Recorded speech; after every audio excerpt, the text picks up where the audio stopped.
Here we are. We're in one of our great rooms. Why are we here? 15 minutes, baby. We're going outside and we're gonna start this party. We got people from all over that came here. They rented over 100 rooms. These people are great. And I can't wait to meet them. We gotta get the hell out of here before Happy finds out I smoked in a room. We got people hanging out already. We're gonna go out to the front and we're gonna take some pictures. We're gonna have the rolls. Hey, how you doing? How you doing? The big man himself. All right, thanks for coming, man. I appreciate it. We're gonna get this party started. You ladies going down from here for the Eric Clapton concert? Yes, we are. Man, I hate to see it. These guys like Eric Clapton, I hate to see them about 20, 30 years ago. They were wild. I bet you these girls were wild back then. We were in our day. Still wild. But you're still doing it. I just lost 51 pounds so I can 51? now. I need to lose 151. I got the same jacket, I swear to God, but mine's a little darker. Did you get this in the Big and Tall? Yeah. That's where I got mine. Absolutely. Me and him shop in the same store. They rip us off, you know that. Oh, really? Big and Tall prices, they make us pay more. Isn't that discrimination against fat people? That is. You know, the shine from that head is blinding me and I got sunglasses on. It ain't Trump, but you know, we do what we can here. Thanks for coming down, I really appreciate it. You coming in with us? Gonna jump in the pool with us? I'd have to be maybe, you never know. I didn't bring my bathing suit, and then I ain't going in without no bathing suit. I got you. We run a clean operation here. Hey, I got here on time. Okay, maybe. The only time you're on time is for the nail shop, your hair appointment, your massage, and your goddamn tennis lessons. You brought security? I guess you must be a security, you know. You standing there like you want to do something with your, what kind of shirt is that? I thought it was some Burberry. Burberry, I call it Burberry. blueberry. Now at night, tonight he's gonna button the top button here and go gangsta Burberry on you.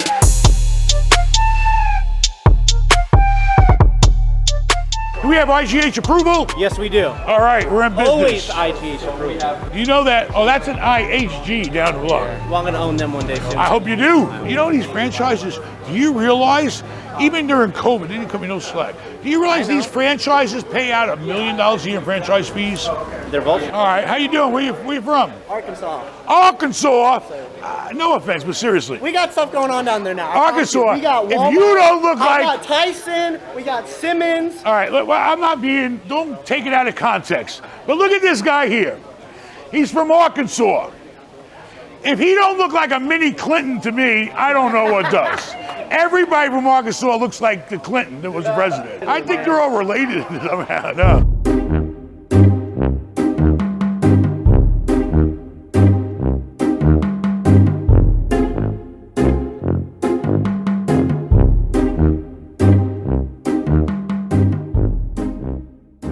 Now that we know what we do when we find good deals, now we have to go and look before we go out of state and find out how much state tax does that state charge, because that will affect your investment. If I got to give 10% to fucking California on my net, where I don't have to do it in Texas and Florida, it's a much better deal in Texas and Florida. You got to think about, learn, go online, be a fucking sponge to all the people out there trying to sell shit. That's the market. I mean, what they're sending out is the market right now, and when you get in those emails, that's the market right now. These brokers are underwriting deals. They're setting the market, of course, what things sell at. You know what I like is the fact that every time one of these big brokerages right here, every time one of them sell a property, they send it to me. Okay, and then I get to see, this 60 units sold for 130 a door, okay? Or this 4 units sold for 125. That tells me what the market is, what people are willing to pay, just by seeing other deals close. So sign up. I mean, that's the best thing. Registering with brokers. Sitting on the market, that's when it's like, time to come in for a kill. If a guy puts a property on the market and the 60, 90 days go by and that thing ain't sold, there's a reason, there's a problem. You come in and find out, why did nobody buy this building? Well, number one, nobody wants to pay a stupid price. That could be the reason. Well, then come on in with a cheaper price. Maybe he's already melted down. It takes time for people to get it in their head that you ain't gonna get what you want. You better take what you can get and get the hell on. Sometimes you gotta, tell people that. They don't get it. So they waste 3 and 4 and 5 and 6 months trying to sell a property knowing that they're overpriced. I think we've all done that. houses. They sit Me, I'm around for ready a to little move while. shit. When have I ever taken a property on the market and never sold it? You took about 90 days to sell that White House. Small brokers. All right, You know, small brokers they're there to work for you. If you find a local guy who works at Keller Williams, Century 21, you go out and tell him, hey, I'm looking for this type of house. This is how much I have to spend. This is what I'm already pre-approved. You go to that broker and you tell him, hey, this is my criteria. He's going to look for you because he wants to make a commission or she wants to make a commission off of you buying that house. So they'll work for you. The brokers will work for you. Brokers are free resources. They got to eat too. They're going to get paid for the seller. They're going to get a commission. And when I'm the seller, I'm happy to pay the commission. They got to eat. Everybody's got to eat, but they're working for you. And if you're a buyer, you ain't paying them. The seller is. And I'm going to tell you right now, if you seriously, I know there's a couple here that told me they're trying to find their first house or maybe rental units. The point is this, know your market. It only takes 5 minutes for a real estate agent to get on the computer and show you every 2, 3, and 4 unit building in the circle area that you want to be in.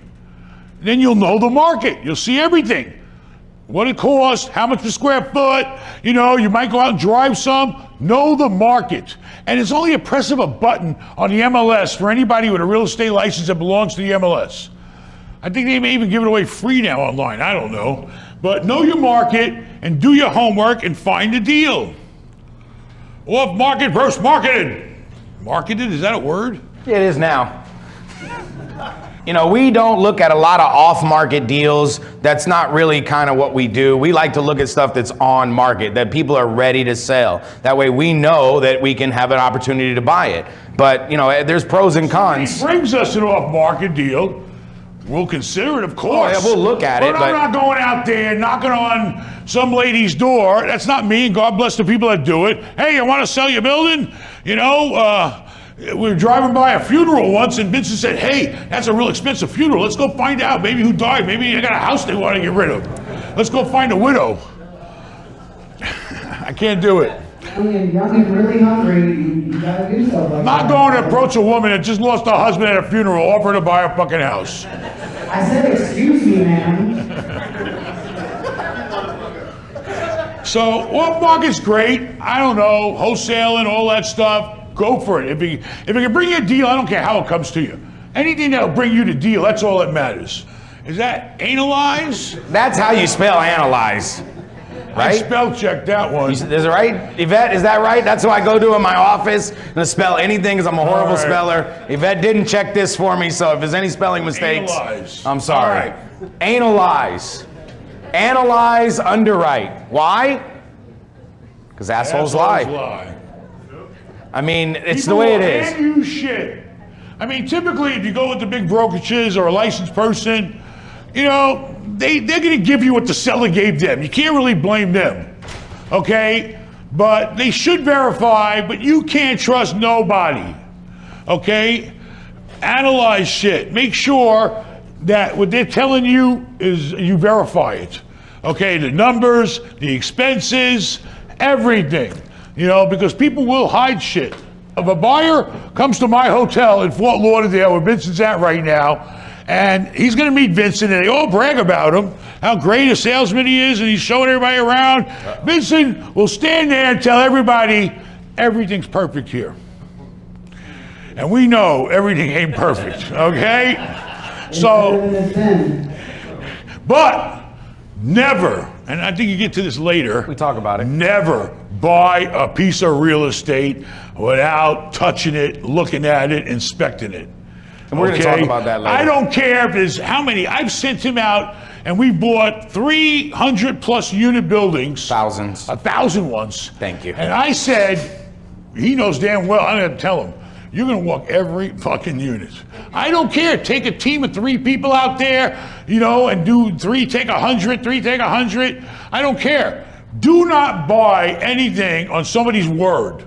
Check everything. We'll get further into due diligence later. We're going to talk about due diligence, but analyzing and underwrite, buyer beware. physically analyze that property, which we're going to talk about in the due diligence. You know, you're going to want to financially underwrite that property. You know how much money that property is going to bring you at the end. What's the water bill? What's the sewer bill? You know all these bills going into it because that's your return. And if you're not analyzing this thing properly, you're going to screw up and the bank's going to take it back. You're not going to make no money. Once the escrow closes and the seller has got their money and gone, forget about it. You know, all that shit about suing people, I ain't got time for all that bullshit.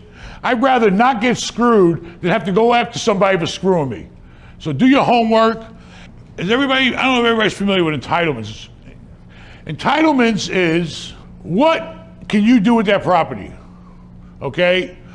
A guy called me up on one of those consultings, he's selling people, and the guy tells me, he's from Miami. I hope, is he here? It was him and his mother. And he is selling his land. I think the only thing him and his mother had that his father left them, that's all they got, a piece of land, and that's their life. And he was getting ready to sell it to a developer for $2 million. And I said, okay, he just wanted to double check with me. Should I take $2 million? You know, you got to get a friggin' appraisal, okay? And you got to see what are the entitlements. Because in Miami, there's parts of Miami where the land and dirt is gold. And it's determined by what can you do with the land. Now, if you go to this land, you look at it, it's a piece of shit. I don't know, it's a container sitting there, whatever. But that land can still be gold. Because if the entitlements and the zoning permit you to go up so high, and they allow you to build units. In this particular situation, I believe he was able to build 50 apartments without any special permission already set in place on that land, 50 units. And he was gonna sell it to this guy for $2 million. Make a long story short, he called me a couple times, he got the appraiser, he ended up selling it for $3 million. Okay, because that's what it was worth, land value for 50 units. Now the guy comes in, he builds 50 units, $60,000 per unit is now allocated per apartment. He was gonna sell it to the guy for 40. So luckily he made that phone call with me, and his poor old, his mother was a doll, you know, and they said they made an extra $1 million. You gotta know your entitlements. I've screwed up before. We sold that building in Clearwater. Big, tall, 20-story senior building. And I'll take the blame in a minute for not knowing. Nobody told me our extra parking lot could have been built on. I thought it was required for that building. Turns out the guy I sold it to was smarter than me.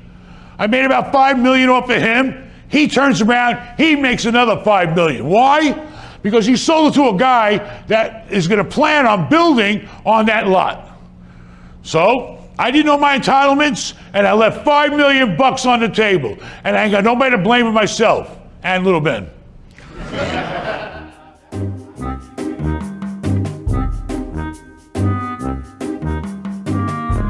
All right, Life for Sale live tonight. Awesome time, Ben, as usual. Everyone that was here, a lot of great information, a lot of great networking. Got to meet Ben, got to meet the family. It was awesome. Thank you very much, Ben. I'll tell you the truth, what really blew me away, the event was condensed in a way where they really were organized and they really covered every single topic that they said they were going to cover and wanted to cover versus kind of shooting from the hip and going all kinds of different directions. So it was very well done, and I think that they covered pretty much what people needed to hear and wanted to hear, but also gave that little motivation, that boost, saying if I can do it, anybody can do it. Not only are we doing a show on Saturday night, December the 4th, but I'm staying there, baby. December the 5th, I'm booking private consultations all day. So go to consult with Ben at benmallah.com. We're gonna sit down together. You're gonna tell me whatever's going on. If you got a problem in real estate or you're trying to get somewhere, let's sit down, talk to me about it, and let's get a plan going.